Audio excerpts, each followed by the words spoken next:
Evening all of you.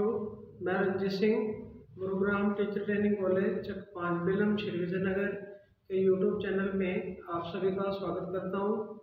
अपने BEd द्वितीय वर्ष के अंदर पर्यावरण शिक्षा जो विषय है इसका अध्ययन कर रहे थे। तो इससे पहले अपने इसके कुछ टॉपिक जो है उनका अध्ययन कर लिया है। तो उसके अंदर आप आज अपने नया टॉपिक जो है शुरू करेंगे पर्यावरण शिक्षा के अंदर। आज का अपना टॉपिक है वायु प्रदूषण। कक्षा बीएड द्वितीय वर्ष है, विषय पर्यावरण शिक्षा है, अपना प्रकरण है वायु प्रदूषण। तो आज अपने वायु प्रदूषण के बारे में जो है अध्ययन करते हैं। वायु प्रदूषण का मतलब है वायुमंडल के अंदर विभिन्न प्रकार के अशुद्धियों का मिल जाना, जिससे जो शुद्ध वायु है उसके अंदर विभिन्न प्रकार की शुद्धियाँ आ जाती हैं और अपने को सांस लेने में या श्वसन में विभिन्न प्रकार से कठिनाई उत्पन्न होती है। तो वायु जो है वायुमंडल के अंदर उसमें 78% अपने को पता है कि वायुमंडल के अंदर नाइट्रोजन गैस होती है, 21% जो है वायुमंडल के अंदर ऑक्सीजन गैस है। इसके अलावा 1% के अंदर CO2 और अन्य जितनी भी गैस है वो सारी आ जाती हैं। तो ये वायुमंडल के अंदर जो वायु है उसका संगठन है और इसको पूरे जो है अच्छे तरीके से वायुमंडल के अंदर जो है संचालित किया जाता है जीवों के द्वारा और पेड़ पौधों के द्वारा इसको कंट्रोल में रखा जाता है। अब कई बार मानवीय क्रियाकलाप बहुत सारे ऐसे किए जाते हैं जिनके द्वारा वायुमंडल के अंदर शुद्धियाँ आ जाती हैं, वायु जो है वो प्रदूषित हो जाती है। ये जो गैसें हैं वायुमंडल के अंदर इनका जो निश्चित अनुपात है जो 78% है, 21% है, 1% है, ये अनुपात जो है इसका संतुलन बिगड़ जाता है। तो जब अनुपात इनका बिगड़ जाता है तो वायुमंडल जो है उसके अंदर जो वायु है वो प्रदूषित हो जाती है, जिसको वायु प्रदूषण कहते हैं। तो वायुमंडल के अंदर वायु के अंदर विभिन्न प्रकार की अशुद्धियाँ आ जाने से वायु प्रदूषण उत्पन्न होता है। तो अपने इसके अंदर अब वायुमंडल के अंदर वायु जो है वो प्रदूषित हो जाती है, उसके कारण पढ़ेंगे तो कि वायुमंडल के अंदर वायुमंडल की जो गैस है उसमें कौन कौन सी हानिकारक जो है गैसें मिलती है जिससे वायु जो है वो प्रदूषित हो जाती है या श्वास लेने योग्य नहीं रहती है, जीवों पे जो अपना प्रभाव डालती है। तो वायु प्रदूषण के अपने कारण पढ़ेंगे, फिर अपने वायु प्रदूषण जो है इसके प्रभाव और इसको रोकने के उपाय अपने डिस्कस करेंगे। तो पहले अपने देखते हैं वायु प्रदूषण के कारण क्या क्या हैं। अपने कारण देखते हैं इसके वायु प्रदूषण के कारण। तो वायु प्रदूषण के बहुत सारे कारण हैं, जिसमें मनुष्य के भी बहुत सारे क्रियाकलाप हैं जो इसमें अपना योगदान देते हैं वायु प्रदूषण को बढ़ाने में। और विभिन्न जो है मनुष्य द्वारा संचालित जो उद्योग धंधे हैं वो भी इसके अंदर जो है अपना योगदान देते हैं वायु प्रदूषण को बढ़ाने में। तो मुख्य कारण जो है अपने इसको डिस्कस करते हैं। तो वायु प्रदूषण के कारणों में सबसे पहला है कार्बनिक पदार्थ या कार्बन पदार्थ भी कह सकते हैं। कार्बनिक या कार्बन पदार्थ ये वायु प्रदूषण का पहला कारण है अपने पास, जिसके कारण वायु प्रदूषण उत्पन्न होता है। तो ये जो कार्बनिक पदार्थ है विभिन्न प्रकार के, वो जब वायुमंडल के अंदर उनका दहन किया जाता है या उनको छोड़ा जाता है तो वो वायुमंडल के अंदर वायु को प्रदूषित करते हैं। जैसे अपने को पता है कि जो कार्बन है C+O2, मतलब जब कार्बन को जलाया जाएगा, इसका दहन किया जाएगा तो गैस बनेगी CO2। ठीक है। अब जब अपने कार्बन को जलाते हैं मतलब कार्बन का दहन करते हैं तो अपने को पता है किसी भी चीज़ को जलाने के लिए ऑक्सीजन गैस की आवश्यकता पड़ती है। तो ये कार्बन जब जलेगा ऑक्सीजन गैस की इसको आवश्यकता पड़ेगी, तो ये कार्बन जो है ऑक्सीजन के साथ क्रिया करेगा और CO2 गैस बनाएगा। अब ये जो CO2 गैस है जब ये वायुमंडल के अंदर मिल जाती है तो ये वायु प्रदूषण का कारण बनती है, वायु को प्रदूषित करती है, जिससे जो है जीव जंतु और पेड़ पौधे दोनों को प्रत्यक्ष या अप्रत्यक्ष रूप से इसका प्रभाव देखने को मिलता है। इसके अलावा विभिन्न जो वाहन हैं जिनमें डीजल पेट्रोल जो है उसका उपयोग किया जाता है ईंधन के रूप में। तो वो वाहनों के अंदर जब ईंधन डीजल पेट्रोल जब जलता है तो वो पेट्रोल डीजल के जलने से जो गैसें निकलती हैं वो भी वायु प्रदूषण के अंदर अपना योगदान देती है, जिससे वायु प्रदूषण जो है बढ़ता है। इसके अलावा विभिन्न जो है उद्योगों से भी कुछ कार्बनिक पदार्थ जो है वो निकलते हैं उनके गैस के रूप में या उनकी चिमनियों से, तो वो भी वायुमंडल के अंदर मिलकर के वायु प्रदूषण का कारण बनते हैं। दूसरा है जैसे कार्बन डाइऑक्साइड, पहला कार्बनिक पदार्थ था, दूसरा है इसके अंदर कार्बन डाइऑक्साइड।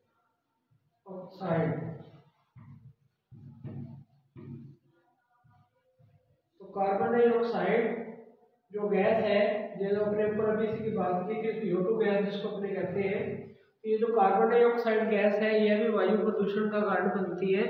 विभिन्न तरीकों से कार्बन डाइऑक्साइड गैस की मात्रा जो है वायुमंडल के अंदर बढ़ती है और फिर ये वायुमंडल के अंदर वायु प्रदूषण फैलाती है।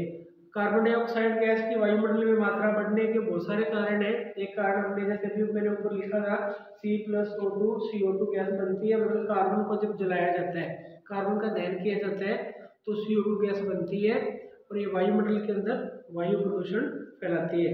इसके अलावा कोयले को जलाया जाता है या पेट्रोलियम उत्पाद है जो डीजल है, पेट्रोल है, केरोसिन है, मिट्टी का तेल जिसको कहते हैं अपने, या कोयला है, ये चीज़ें जब जलती हैं इनका दहन किया जाता है तो इन सब के जलने से CO2 गैस निकलती है और CO2 गैस जो है वायुमंडल के अंदर मिलकर के वायु प्रदूषण का कारण बनती है। इसके अलावा जो मनुष्य है या अन्य जीव जंतु हैं वो भी श्वसन की क्रिया के दौरान ऑक्सीजन गैस को लेते हैं और CO2 गैस को बाहर निकालते हैं। अब जब CO2 गैस बाहर निकलती है तो वायुमंडल के अंदर मिलकर के वायु प्रदूषण का कारण बनती है, क्योंकि मनुष्य जो है श्वसन के द्वारा CO2 गैस को बाहर निकालता है और जो पेड़ पौधे हैं वो प्रकाश संश्लेषण के दौरान CO2 गैस को अपने अंदर ग्रहण करते हैं या अपने अंदर लेते हैं। तो जब ये संतुलन बिगड़ जाता है, CO2 साइकिल बिगड़ जाता है कहने का मतलब, तो वायुमंडल में इसकी मात्रा बढ़ने से विभिन्न प्रकार के जो प्रभाव देखने को मिलते हैं। अब वायुमंडल के अंदर जब CO2 गैस की मात्रा बढ़ती है तो ये अपने पहले आपको मैंने वीडियो बना के दिया ग्रीन हाउस प्रभाव के बारे में अपने अध्ययन किया था, पौधा घर प्रभाव या ग्रीन हाउस प्रभाव। तो जब वायुमंडल के अंदर ये जो CO2 गैस है जो वायु प्रदूषण का कारण बनती है, तो ये जो CO2 गैस की मात्रा जब वायुमंडल के अंदर बढ़ जाती है तो ये CO2 गैस की जो है मात्रा बढ़ी हुई वायुमंडल के अंदर एक परत बना लेती है। ठीक है, वो जो परत है वो सूर्य की प्रकाश की विकिरणों को पृथ्वी पर तो आने देती है, लेकिन परावर्तित विकिरणें जो वापस जाने वाली होती हैं उनको वापस जाने से रोकती है, जिससे पृथ्वी का टेम्परेचर बढ़ जाता है। ठीक है, तो ग्रीन हाउस प्रभाव में मतलब ये CO2 गैस के कारण उत्पन्न होता है, ये प्रदूषण का कारण बनती है। इसके अलावा है सल्फर डाइऑक्साइड गैस जो है जो वायु प्रदूषण का कारण बनती है। तीसरी गैस है अपने पास सल्फर डाइऑक्साइड।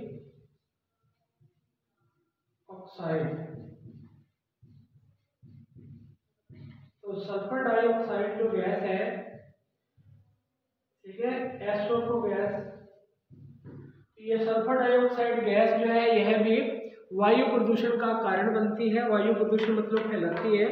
अब सल्फर डाइऑक्साइड गैस जो है यह दोनों ही रूपों के अंदर वायुमंडल में मिलती है, SO2 के रूप में भी और SO3 के रूप में भी ये वायुमंडल के अंदर अपने को मिल सकती है। तो ये जो गैस है वायु प्रदूषण के अंदर अपना योगदान देती है। अब ये गैस जो है ये भी डीजल पेट्रोल जब ईंधन के रूप में वाहनों में जलता है तो वहाँ से भी ये गैस निकलती है, सल्फर डाइऑक्साइड गैस। इसके अलावा जो है कोयला जलता है तो वहाँ से भी SO2 गैस जो है सल्फर डाइऑक्साइड गैस निकलती है और ये मनुष्य के अंदर विभिन्न प्रकार के जो है रोग उत्पन्न करती है और त्वचा से संबंधित रोग, श्वसन से संबंधित रोग उत्पन्न करती है ये वाली गैस। और विभिन्न प्रकार के जो है अम्ल बनाने के अंदर भी अपना योगदान देती है। अपने अम्लीय वर्षा जो बढ़ी थी, अलग से वीडियो बनाई थी मैंने, तो दो गैसें अपने उसमें बढ़ी थी SO2 और NO2। तो ये वही SO2 गैस है जो जल वाष्प से क्रिया करके सल्फ्यूरिक अम्ल मतलब H2SO4 अम्ल बनाती है, जो अम्लीय वर्षा या अम्लीय बरसात के रूप में जमीन पर गिरते हैं। मतलब SO2 जब H2O के साथ क्रिया करेगी जलवाष्प के साथ तो बनेगा H2SO4 मतलब सल्फ्यूरिक अम्ल। ये सब सल्फ्यूरिक अम्ल बनता है। ये सल्फ्यूरिक अम्ल फिर बरसात के जल के रूप में जब जमीन पर आता है तो उससे अम्लीय वर्षा होती है। तो ये जो H2SO4 अम्ल है यह पौधों पर और जंतुओं पर विभिन्न प्रकार के प्रभाव जो है दिखाता है। तो ये सल्फर डाइऑक्साइड गैस है जो वायुमंडल के अंदर मिलकर मतलब वायु प्रदूषण का कारण बनती है। इसके अलावा ज्वालामुखी विस्फोट जो है उससे भी सल्फर डाइऑक्साइड गैस निकलती है। ज्वालामुखी जो फटते हैं, कहीं भी ज्वालामुखी जो है जब फटता है तो ज्वालामुखी का जो लावा होता है या वहाँ से जो गैसें निकलती है उसमें से भी SO2 गैस जो मतलब सल्फर डाइऑक्साइड गैस जो है वो निकलती है और वायु प्रदूषण का कारण बनती है। इसके अलावा कारखाने में विभिन्न प्रकार के जहाँ पर हाइड्रोजन सल्फाइड ईंधन के रूप में उपयोग किया जाता है। तो हाइड्रोजन सल्फाइड जो होता है H2S, ये कुछ कारखानों के अंदर ईंधन के रूप में इसका उपयोग करते हैं। मतलब कारखानों के अंदर ईंधन की जगह पे इसका उपयोग किया जाता है।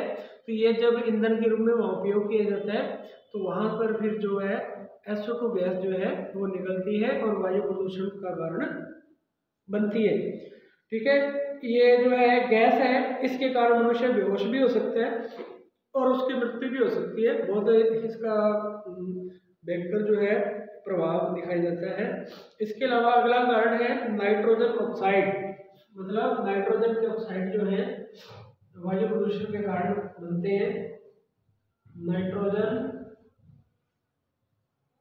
के ऑक्साइड, तो नाइट्रोजन के जो ऑक्साइड है ये भी वायु प्रदूषण का कारण बनते हैं।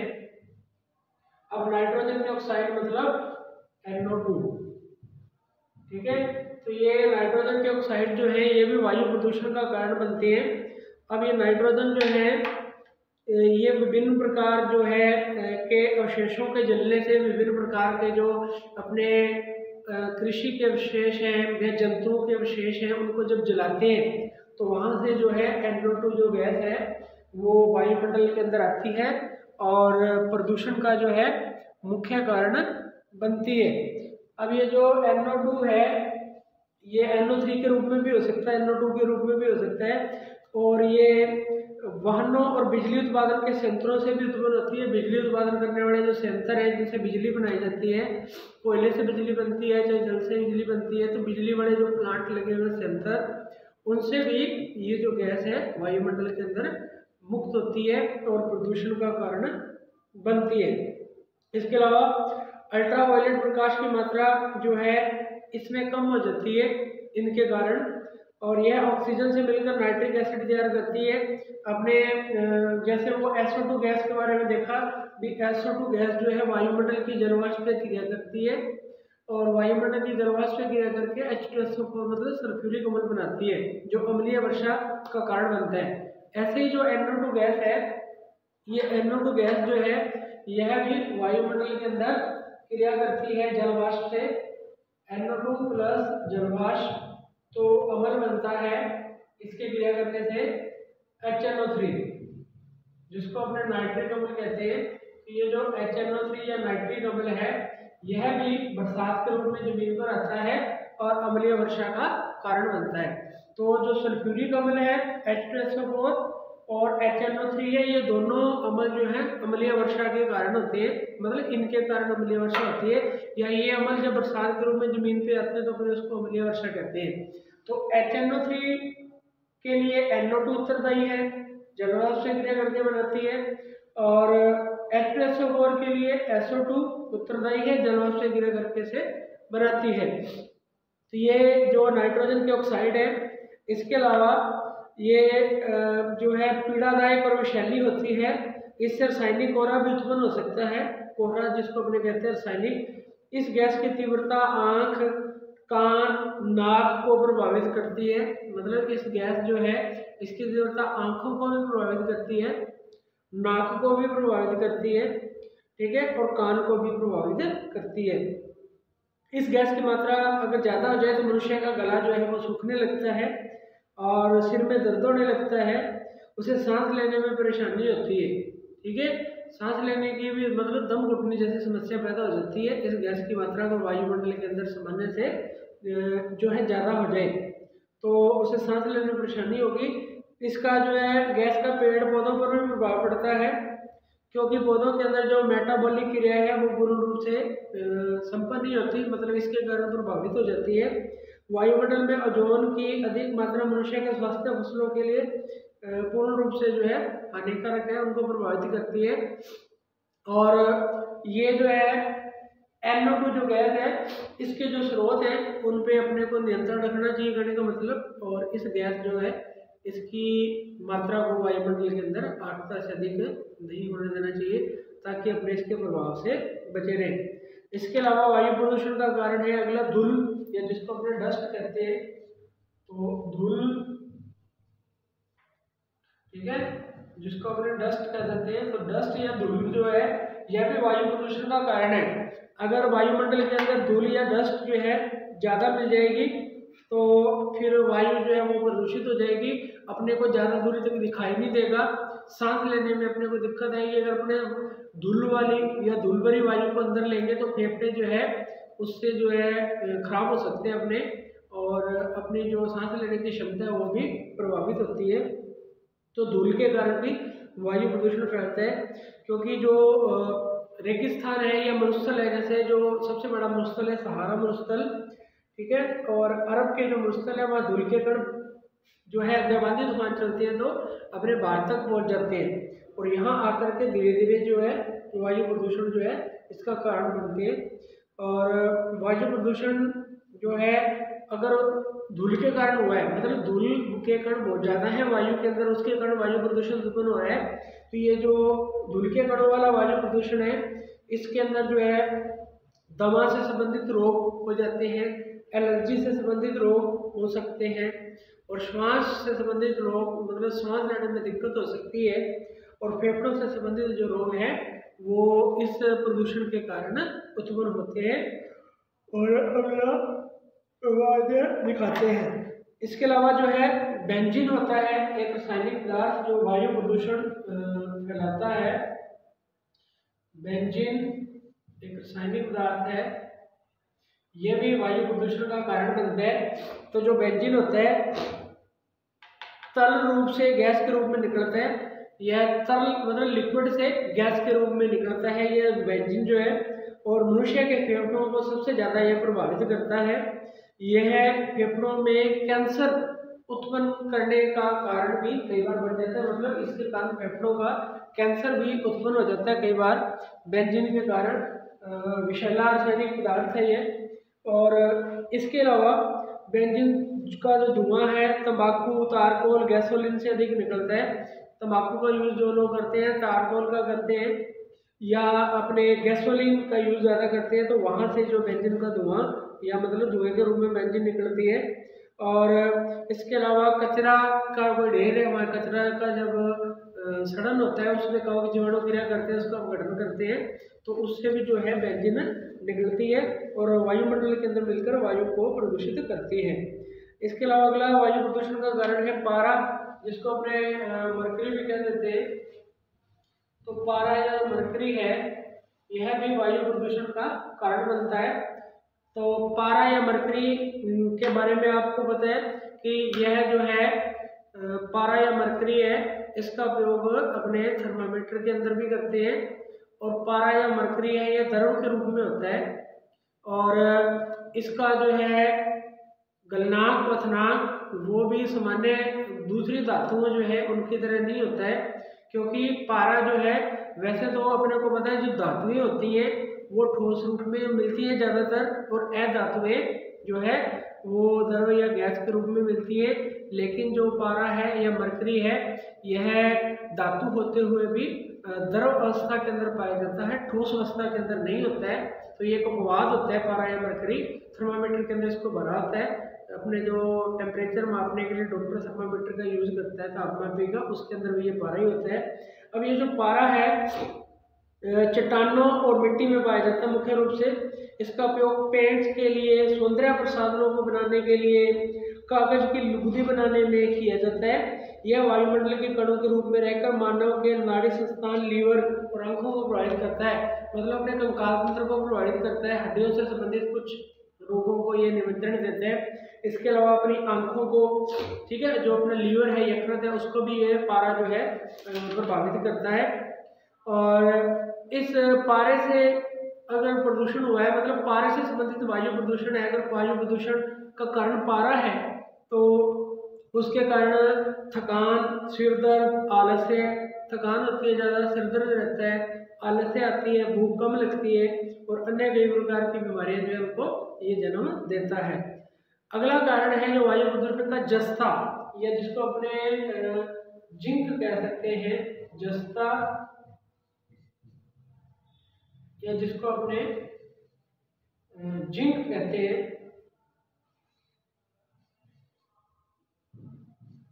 ठीक है, तो जिंक या जो जस्ता कहते हैं जिसको अपने, यह जो है प्राकृतिक पदार्थ नहीं है, यह जस्ता शोधक कारखानों में जिंक को पिघलाने से वायु में आता है। जब जिंक जो है इसको पिघलाया जाता है तो उससे ये वायुमंडल के अंदर एक जस्ता जो है या जिंक जो है उससे संबंधित गैस बनती है। ठीक है, जब इसको पिघलाएंगे तो मतलब जस्ते को ठोस रूप में होगा, इसको जब पिघलाएंगे, गर्म करेंगे तो गैस रूप के अंदर वायुमंडल के अंदर आ जाएगा जस्ता या जिंक, और वायु प्रदूषण का कारण बनेगा। तांबा, शीशा, स्टील के कारखानों से भी जिंक के कण वायु में मिल जाते हैं, क्योंकि जो तांबे के या शीशे के या स्टील के कारखाने हैं जहाँ पे इनका निर्माण किया जाता है, इनका शोधन किया जाता है, तो वहाँ से भी ये जो जिंक है इसके कण वायुमंडल में आ जाते हैं। लोहे के कारखानों से भी यह निकलता है, लोहे के कारखाने मतलब इसका स्रोत होते हैं और वायु को यह प्रदूषित करता है। अधिकांशतः वायु का जिंक जो है, वायुमंडल के अंदर जो जिंक है सफेद तथा ऑक्साइड के रूप में पाया जाता है, मतलब सफेद रंग का है और इसके ऑक्साइड के रूप में मिलता है, सीधा नहीं मिलता है, और मूल रूप से मनुष्य में नशा उत्पन्न करता है, स्वास्थ्य को हानि पहुंचाता है। नशे के रूप में इसका यूज करते हैं कुछ लोग, ठीक है, और यह जो है स्वास्थ्य को हानि पहुंचाता है। जो कुछ लोग अल्कोहल बनाने के अंदर भी इसका यूज करते हैं, लेकिन यह जो है इसका अगर मिलावट की जाती है अल्कोहल में तो वो स्वास्थ्य के लिए बहुत ही ज़्यादा हानिकारक होती है और जो है इसकी मनुष्य की मृत्यु का कारण भी बन सकती है। और अगला है अपने पास नशीले पदार्थ, लास्ट है नशीले पदार्थ। तो नशीले पदार्थ है कुछ जो वायु प्रदूषण का कारण बनते हैं और वायु प्रदूषण जो है उनके कारण उत्पन्न होता है। नशीले पदार्थ जो है मुख्य रूप से जो वायु प्रदूषण का कारण बनते हैं, एक तो इसमें क्लोरोफोर्स है, क्लोरोफोर्स जो है नशीला पदार्थ है और वायु प्रदूषण जो है इसके कारण उत्पन्न होता है। इसके अलावा कारखानों से गैस निकलती है, आर्सेनिक गैस, आर्सेनिक गैस भी जो है नशीले पदार्थ के रूप में भी यूज की जाती है और वायु प्रदूषण का भी कारण बनती है। इसके अलावा कार्बन टेट्रा ऑक्साइड है जिसका उपयोग रेफ्रिजरेटर में किया जाता है, मतलब फ्रिजों के अंदर किया जाता है, यह भी जो है वायु प्रदूषण का कारण बनती है। इसके अलावा निकल जो है रासायनिक पदार्थ, इसका उपयोग पेट्रोलियम में धातु शोधक कारखानों में किया जाता है निकल का, और ये वायु प्रदूषण का कारण बनता है, वायु के अंदर मिलकर के वायु प्रदूषण फैलाता है।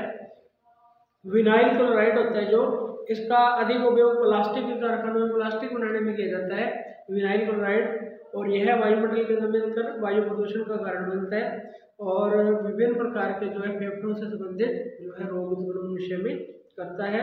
तो ये कुछ अपने कारण थे वायु प्रदूषण के जो बड़े हैं, आप इनको अच्छे से देख लेना। अगर कोई आपको दिक्कत लगे तो आप कमेंट बॉक्स में कमेंट कर देना, आपको दोबारा से बता देंगे। तो ये वायु प्रदूषण के कारण कंप्लीट है। तो कल अपने वायु प्रदूषण के जो प्रभाव हैं और इसको रोकने के उपाय हैं उनका जो है अध्ययन करेंगे। आज के लिए इतना ही, थैंक यू।